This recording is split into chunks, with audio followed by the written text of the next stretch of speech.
Great. All right. Well, hi, everyone. I'm Eric Taggart. I'm UCI's Director of Enterprise Applications. And I'm Roger Vong, IT Project Manager with OIT.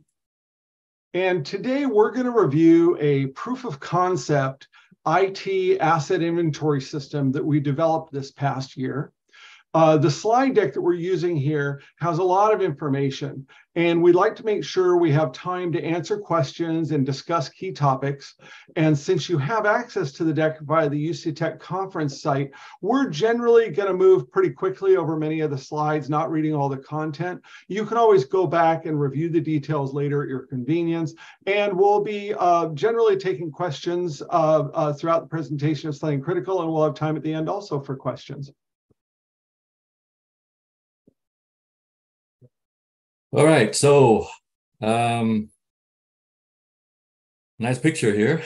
I don't think anyone wants to be facing this. And none of us wants to be called by our dean or vice chancellor or chancellor asking, so what happened? Right, so everyone relies on us to help protect the university's key assets. And by us, we don't mean just IT. It's a shared responsibility with campus units and IT, but our universities are complex and the underpinning IT is even more so. So one of our first challenges with protection is ensuring that we know everything we're responsible for. So you can't protect it if you don't know about it.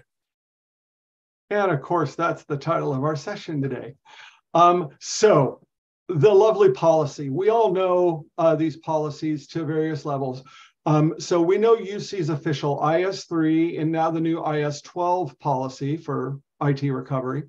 And general common sense tells us that we're required that every unit at every UC location has to know what IT assets they manage and use in order to know what they need to protect. If you don't know about it, you can't protect it, but you're still accountable if something happens. So it's important to know what we have. This slide briefly summarizes some of the key policy requirements related to asset inventory. As with many aspects of IS3, the policy may sound easy, but the real-world implementation can be very difficult. There are significant challenges finding out what information people in the units are handling, finding network-connected IT assets, and maintaining a complete inventory of the devices and other IT assets like data sets, applications, lots of other stuff, so that they can be classified and properly managed. So for number one on our challenges, we don't have any magic to offer today. When it comes down to it, we all have to ask groups in our units to be responsible for understanding and reporting what information they handle. But for number two and number three on the list, today we're going to show you what we've been doing. Okay, so for our purposes today, the term IT asset is going to be synonymous with the term IT resource in the IS3 and IS12 context, but it is also a bit broader than that. Right, so note that the words connected and used mean physical devices or virtualized resources connected to UC-owned or managed systems and networks, and anything used for UC business. So this also means non-UC managed cloud and vendor services used for handling any institutional information, as well as the institutional information itself.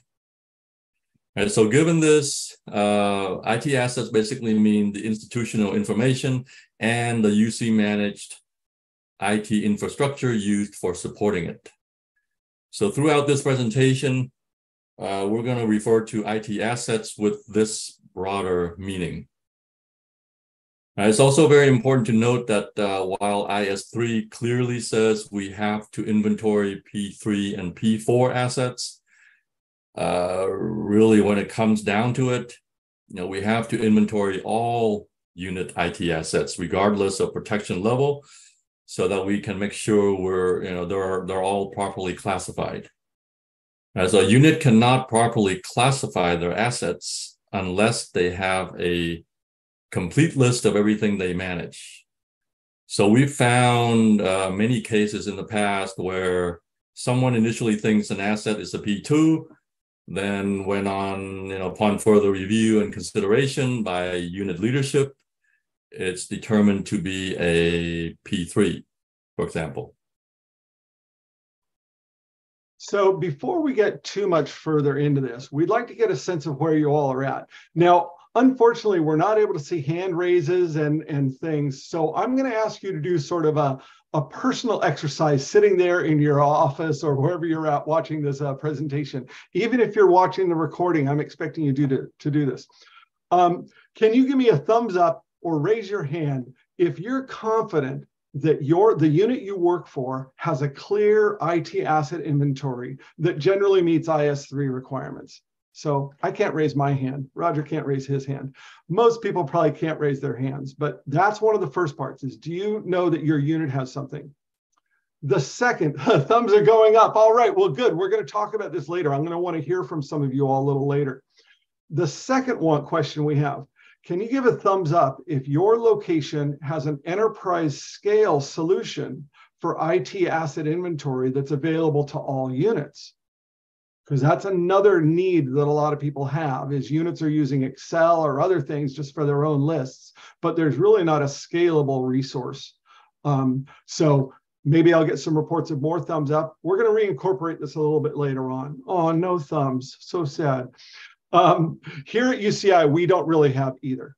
We do have a solution for the official P3, P4 inventory of institutional information, but we don't really have a large scalable solution for all IT assets. So back in 2021, known gaps with IS3 IT asset management practices were identified as a campus level risk during our annual internal audit planning with campus leadership. UCI Internal Audit then launched an audit to help put the challenges into context and to motivate some action to change. The audit concluded in June 2022, so just last June, with a negotiated set of MCAs, Management Corrective Actions, for Central IT to do the following: to develop a proof of concept IT asset inventory management system that included capabilities for automated UCI network scanning, and that included capabilities for clarifying asset ownership and protection and availability level classifications. 2, documentation of policies, procedures, and training materials for effective use of such a system. And 3, to actually pilot the proof of concept system with a limited number of campus units and conducting automated discovery of UCI network connected assets with static IP addresses. So not everything, but just sort of a big chunk of stuff. They gave us February 28th, 2023 as the audit MCA deadline. That only gave us 6 months to complete the project and deliver results and recommendations. So it was a very fast project from our perspective.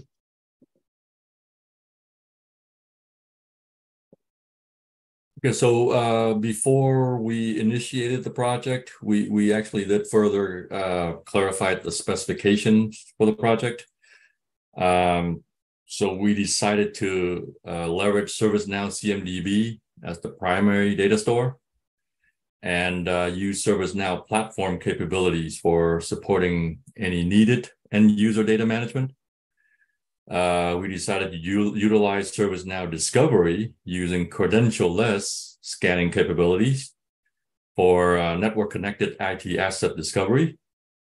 And as we'll reference a bit later, we decided to not use our existing Tenable Security Center network scanning capabilities, since the security team wasn't confident in its breadth of network scanning. But this project was going to provide us a way to compare the ServiceNow scanning against the existing Tenable scanning results. So we performed that exercise as well. IT assets was scoped to include both discoverable and non-discoverable assets, with non-discoverable assets to be entered manually by the user. And non-discoverable attributes such as UC protection and availability level and ownership are to be entered manually by the user as well. While we were planning the project, we saw an opportunity to experiment with something else that's very important to us.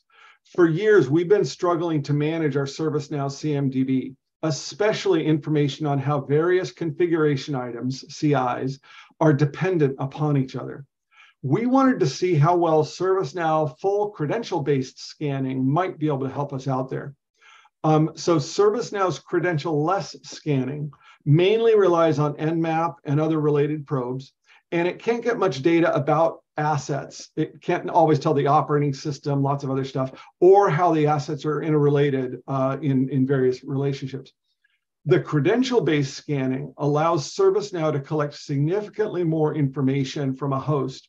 It also leverages the advanced ServiceNow identification and reconciliation engine to automatically maintain more complex CMDB CI information, including relationships between various components, such as dependencies between various hosts and dependencies between internal components within a system.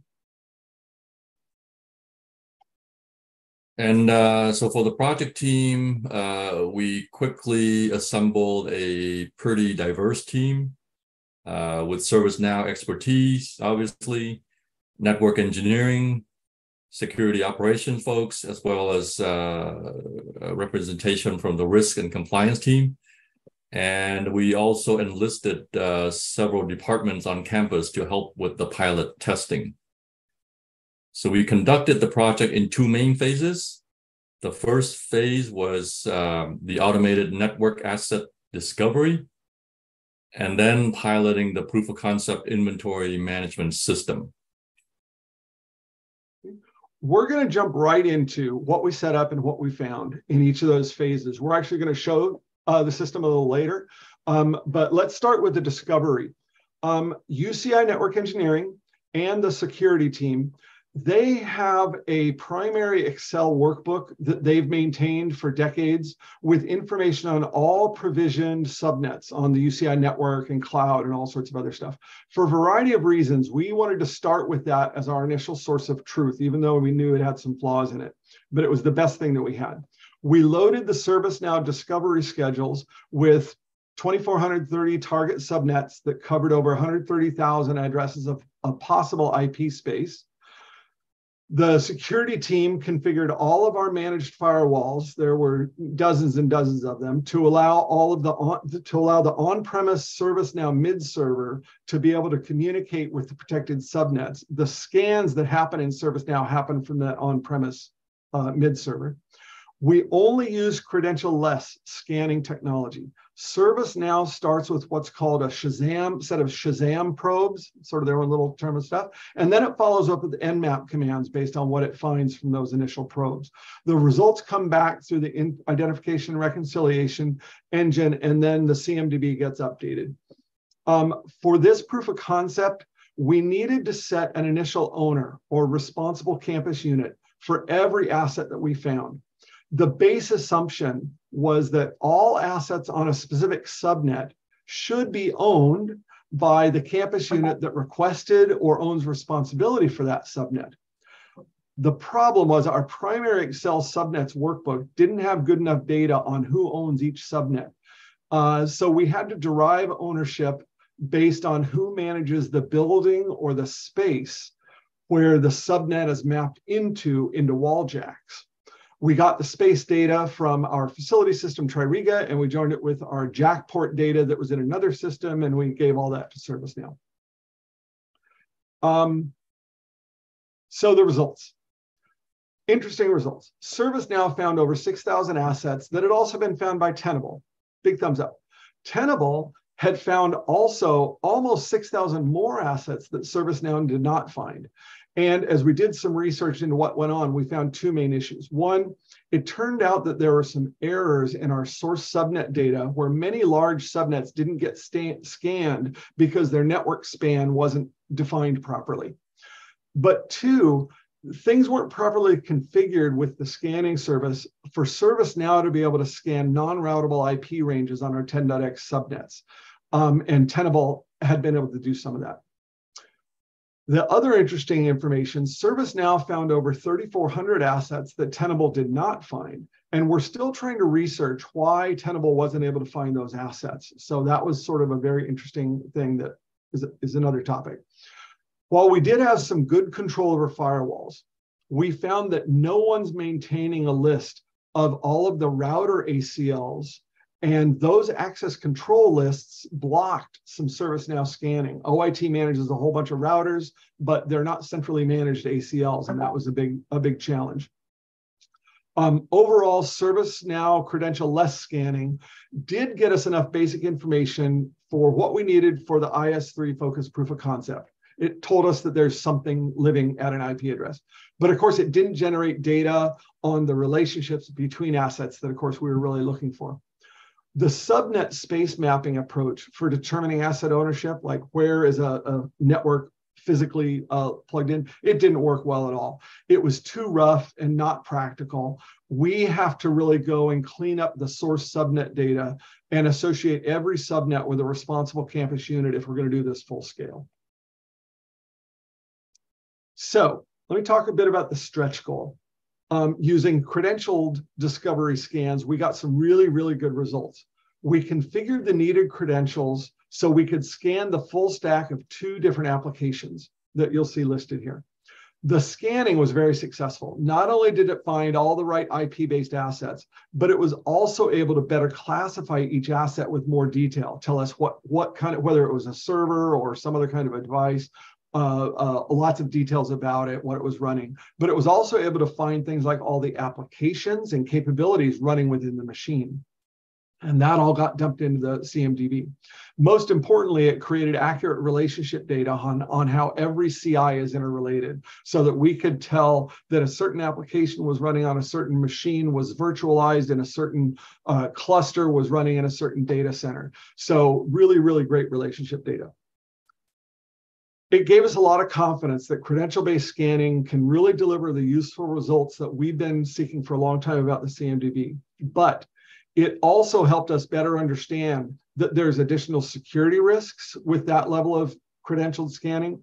There's more administrative work, and there are higher costs that would be involved if we did it full scale. One big takeaway is that we really need an acceptable credential management solution on campus for managing those kinds of administrative credentials. But that's, again, another topic for another day, but one of the outcomes of this. So the last part of the project was the pilot, and this is where it may get a little bit more interesting. The stuff I said was interesting, sure. This slide details some of the key requirements we developed for people to manage their inventories. And I'm not going to walk through all those requirements. You can sort of scan it. After involving the pilot group in user acceptance testing and providing some additional training and a written training guide, we gave them 2 weeks to pilot the system and do a whole bunch of different tasks to see how well it worked. We asked them to keep really honest notes about what they experienced along the way, and we conducted a retrospective when it was done to sort of get all of that information back. So Roger's now going to review what the system actually looks like. All right, yeah, so the next set of slides here are a series of screenshots that show the proof of concept system capabilities. We're just going to highlight the key capabilities here. You can look at these slides in more detail later if you'd like. Okay, so with the short timeline for the project, we focused on leveraging as much ServiceNow core capabilities as possible. So as you may be able to see on the sidebar navigation on the left-hand side here, there's a new IT Asset Inventory menu. So it starts with this dashboard for the user that shows information on assets they or their team are responsible for managing, and information on assets where their campus unit is the responsible unit, even if those assets are managed by someone else. So the top part of the dashboard is more for people who directly manage IT resources. And the lower part is for people serving the UISL or Unit Information Security Lead role, where they need visibility into all of the assets the unit is responsible for. Right? That next slide here. So when you select any of those dashboard items, it presents a typical ServiceNow list view with more detailed information related to that widget.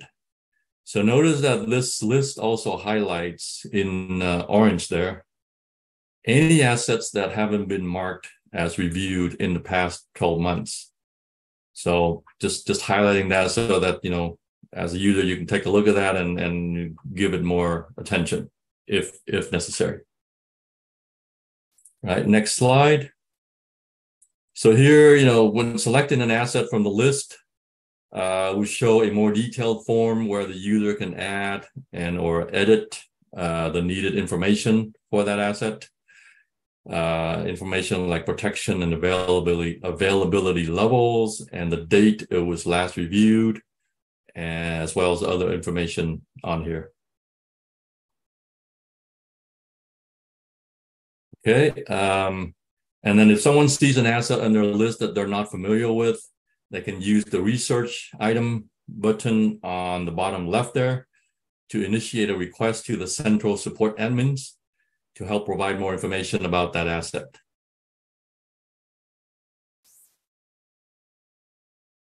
Okay, and then once you take that action, then this will create a request record for the asset admin group. And from there, the user and the admins can figure out what's needed, perhaps resulting in an asset ownership being reassigned to a different campus unit, for example. Okay, and then lastly here, so users can also add new assets to the inventory. So as mentioned before, this may be for non-discoverable assets like vendor systems, on-prem applications, and mobile devices. And it can be for adding records to track institutional information that may not align to one specific application or device. So before adding something new, there's a menu item users can use to search the complete university asset inventory and see if perhaps an asset they're looking for is organized under a different campus unit or managed by group. So in the proof of concept, users can find such items and change the information to bring it into their dashboard. And if they can't find it in the broader inventory, they can use the new button up in the top right corner here to add a new asset record for those cases. All right, so just very briefly here, that's an overview of what the pilot system looked like that we built. Great, thanks, Roger. After the pilot was completed, like we said before, we conducted a debriefing session with the participants and the project team. We recorded their feedback and recommendations, got a lot of details on that back in the office. But overall, the feedback was really positive. The pilot users said that they could easily use the interface in ServiceNow to manage their IT assets, and they were looking forward to a full-scale solution once it's available. They were able to do all the things we asked them to do in that relatively short time span. It really wasn't too difficult. And as already mentioned, one of the key challenges we discovered with the proof of concept was the identification of the initial asset owners. That our model just didn't work. And this is something we need to figure out for a production implementation. And as you'll see in a minute, we actually have an approach that we're going to follow on that. So our recommendations. There's a huge list of recommendations, but it comes down to these essential things that got recommended. That we should implement a full-scale production version of the system with initial focus on IS3 and IS12 requirements. We need to clean up UCI subnet information, including campus ownership for every subnet. We need to determine an acceptable scanning approach, the technology and scope, credentialed or credentialless, ServiceNow or something else, lots of other things there. And we need to address some of the challenges like the router ACL problem and the non-routable IP space problem.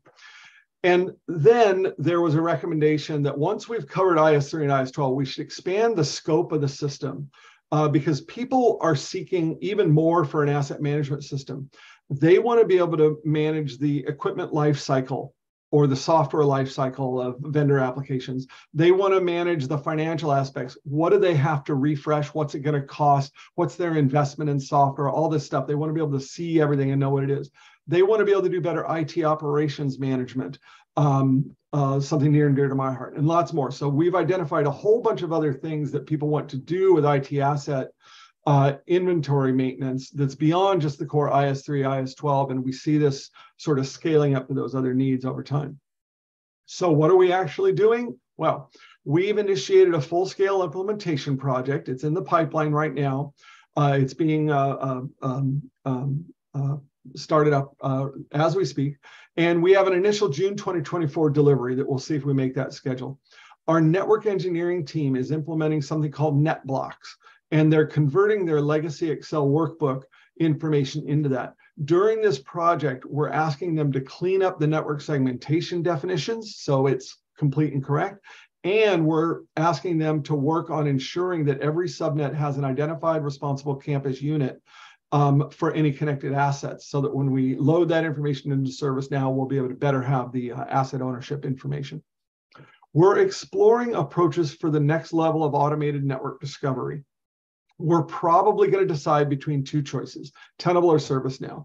Tenable exists right now. We're paying for it. It's for our vulnerability management program, but it's got some limited capabilities in terms of the scanning that it does for these purposes. ServiceNow, on the other hand, is much higher cost. It has increased security risk because of the credential-based scanning that we'd want to do, and it requires increased administrative support. But it gives us the biggest overall benefit. It helps a lot more, especially when it comes to our IT operations management and researching security incidents and other stuff where we know what's connected to what. Once decided, we'll build the capabilities in ServiceNow production. We'll roll it out to the units. We'll include communications, outreach, training, support, and monitoring.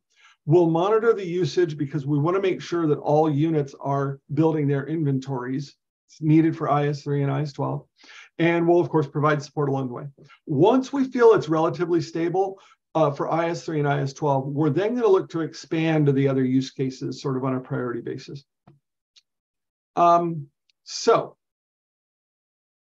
I think we're basically at a time now for questions. We had sort of started off, you know, a lot of people have identified as we've talked across the system that inventory is a big gap in many UC locations, but we'd like to hear from people, you know, if any of you have sort of solved that problem. And we're curious to know, you know, what are people doing for IS3 and IS12 asset management? And most importantly, what's the right venue for these kind of topics to continue being discussed? Is it within the IS3 context? Is there another place that these kind of things should be being discussed? We'd love to hear feedback from that. So feel free to throw stuff into the chat there for it. Let's see. I do see for right now, let me just go to our question slide. Let's see. Do you have to be in security to have knowledge of this? I think that might have been an early question. No, IT asset inventory is a topic that every manager and above at any university location should be aware of, because security responsibility is a unit level responsibility. So our vice chancellor of finance and administration needs to know all of the things that her very, very, very large division is responsible for. Now, of course, she doesn't personally need to know. She can't know the 500 applications that they're responsible for, but she needs to know that there's a place where that's all being tracked. For IT, similar, et cetera, et cetera, et cetera. So this need for asset inventory management is beyond security and it's beyond IT. Great. Any other questions? Let's see.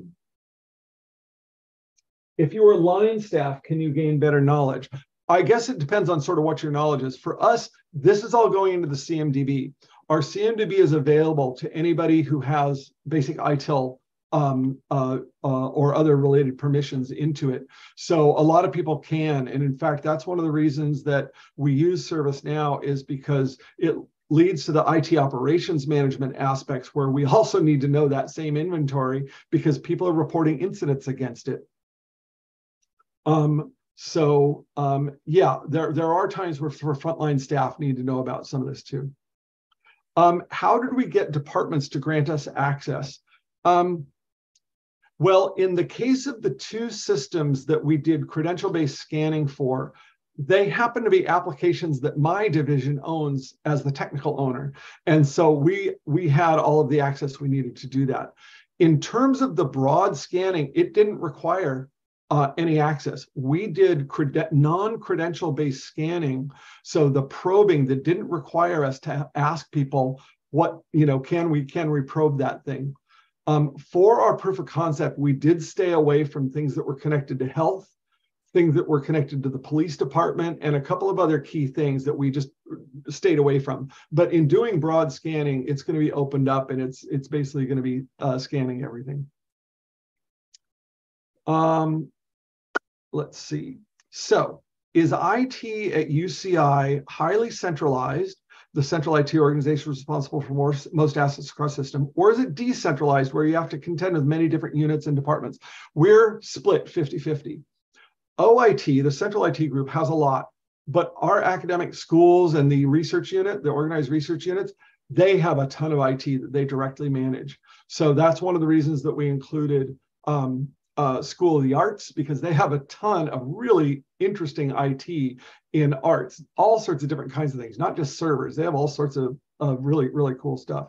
So yeah, we really have a mix here. And so we had to come up with a solution where the non-central IT people would also be able to participate actively. Did we already own the ServiceNow licenses for discovery, or did we purchase as part of the proof of concept? Great question. We did our scanning in a non-production ServiceNow environment. That meant that we didn't have to pay for licensing. We negotiated that with our ServiceNow rep. We said, look, we need to do this. This is a lead into potentially doing full licensing. But since it was non-production and it gets blown away, and we can't use it for real, we were able to do it for no cost. And that was really great. And it was relatively short. We only spent about a month or two doing that scanning. But we also engaged with ServiceNow professional services, right, to start discussing about the production implementation. Yes, that was actually a good point. Part of this project was we did a professional services engagement with ServiceNow for an overall CMDB strategy that included discovery, but included a lot more. We're trying to really mature our CMDB. And so we use this as an opportunity to also do that professional services engagement. And so they really helped us a lot get laser focused on what do we need to do with our CMDB based on where it's at right now. So ServiceNow is another thing that is in my realm. It's something I love to talk about, but I won't geek out too much on ServiceNow. So another question, from our discussions with ServiceNow, the CMDB is designed to accept multiple overlapping data sources. Is there any thought to using both ServiceNow Discovery and Tenable? Yes, we are considering a potential of a mix. This identification and reconciliation engine would be really nice to use as a hybrid environment, but you have to be able to use the IRE, you have to license Discovery. If you don't and it costs a lot of money. If you don't license Discovery, you can still interface in through a variety of ways, other external sources. We could bring in ServiceNow assets, SCCM assets, BigFix assets, stuff people maintain in an Excel spreadsheet, all sorts of other things. And we could still help them sort of all live and reduce duplicates. But by licensing ServiceNow Discovery, we get some really advanced capabilities that make it a lot more scalable. It just comes at a high price. Cool. I think we're getting toward time. Any other questions that are coming up in the chats? I've put them in your chat. Great. Let's see. Let me see if there are any that we didn't get. Thank you. In line with IS-12, do you have plans to associate IT assets with application names and perhaps even essential functions they support, or will those be managed in a separate system? You rock. That's a great question. So IS-12, for those who don't know, is about IT recovery. It's related to business continuity. The IS-12 policy says you need to have an inventory. And by the way, you can use the same inventory used for IS-3. You just need some other information. So the answer is yes, we do have plans. What we are looking to do is we actually have a data set of all campus essential functions. I think we're up to 92 essential functions. We're actually looking to model those essential functions in ServiceNow in its strategic portfolio management capabilities, so that it then ties a campus essential function to a business application, which we would then tie to a application service.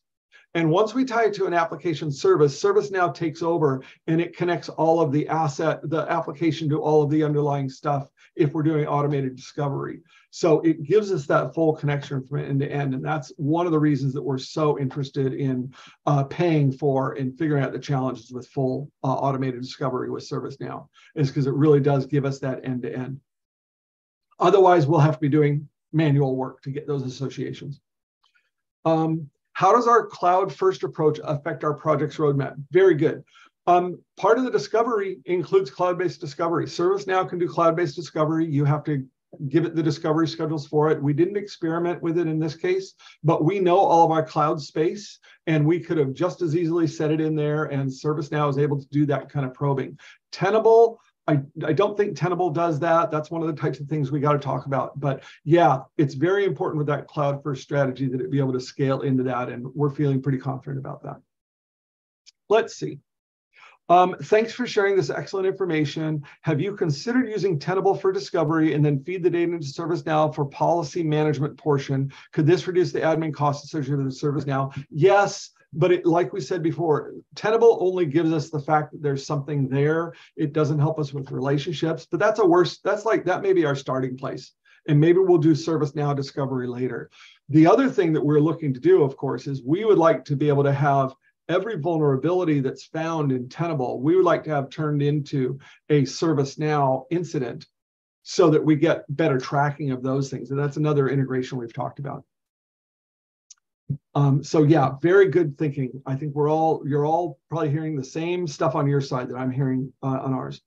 How did you identify the owners? How would you approach getting started on identifying? Do you begin with the UISLs or unit heads? Yeah, so for asset ownership, if you go back to the earlier in the recording, we determine asset ownership based on a subnet. When our network team provisions a subnet, they're supposed to keep track of who it's provisioned for.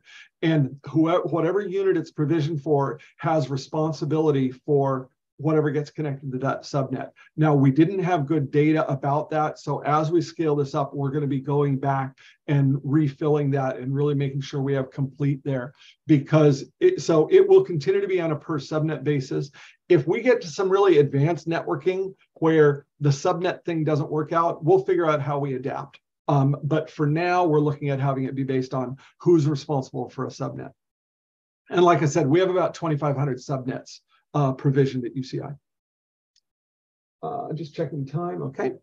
As follow-up on the ServiceNow module purchased here, was ServiceNow Asset Management module purchased here, and as it isn't available out of the box of ServiceNow? Great. ServiceNow has an asset module.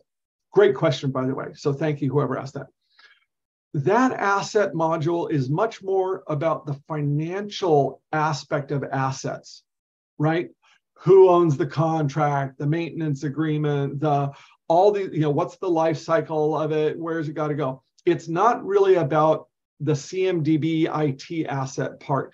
Although, of course, those two things can be connected. So we may see a time in the future where if our campus wants to really get a better handle on the business asset management, the financial asset management of things, we already have a system for that sort of, but they may want to replace it. Theoretically, we could add that on, and it would consume everything that's in the underlying CMDB for the physical assets, and then they would add that financial management on top. But we did not license the ServiceNow asset module. It didn't help us at all in this exploration, and we did look at it. Very great questions. Since you will have all the websites in ServiceNow, are you using this to track consent decree policy requirements, accessibility requirements? Are you using it for IS-12? So what's being tracked through this process is web hosts, and units can manually add in what websites they manage on top of that. It's P1 data usually, maybe P2, maybe even P3 if they're worried about corruption of the data. So it's really up, those aren't necessarily discoverable right now with the current model.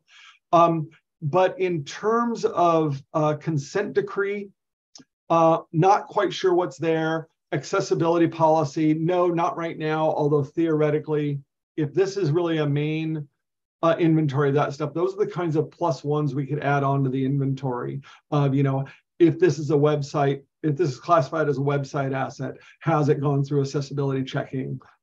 Same with application assets, et cetera.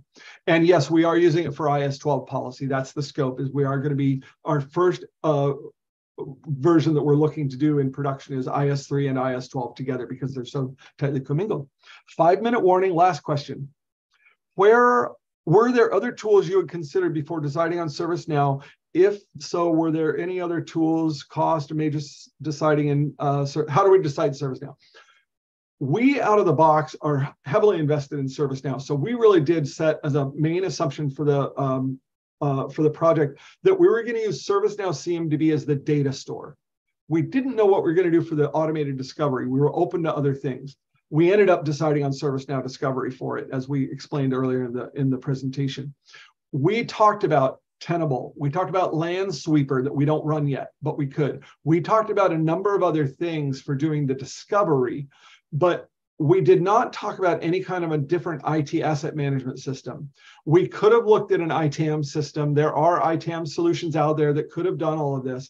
But honestly, we're so ServiceNow centric, we really felt there was high value in leveraging ServiceNow because of all the interrelated things.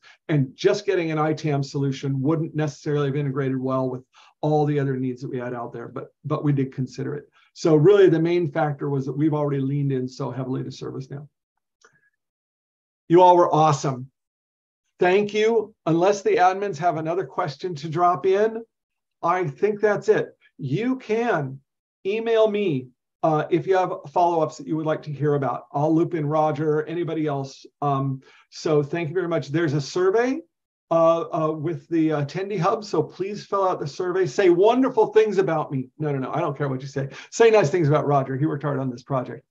And then, of course, there's all the sponsors for UCTech. So thank you all so much for attending. I hope I get to see many of you live one more time. And I think hosts, I think that's it for us.